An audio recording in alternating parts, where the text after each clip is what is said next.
This is Alan Bush with ADMIS. In the stock index futures, we are seeing prices higher today. Some of the strength linked to comments from Fed Chair Yellen yesterday when she indicated that monetary policy would remain unchanged. Of course, that is supportive to the equity indices. Also some follow-through strength with the employment numbers today coming in better than expected. We did have a larger than anticipated drop in the unemployment rate and a larger than expected increase in non-farm payrolls. So all of that contributing to gains in stock index futures. Also, we do have some new historical highs in the Dow today. Also, we are not that far from historical highs in the S&P 500. So nothing really changing in our long-term view on stock indices, still looking for further strength. Over in the currencies, the dollar index advancing very quickly with the non-farm payroll numbers coming in much better than anticipated. This taking most of the other major currencies lower.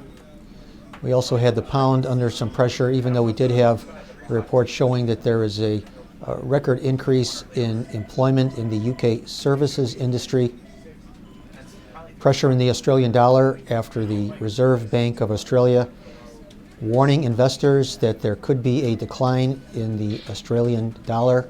So it looks like the RBA is trying to talk down their currency for trade purposes, and they have been successful, at least today, with the Australian dollar down over 100 points.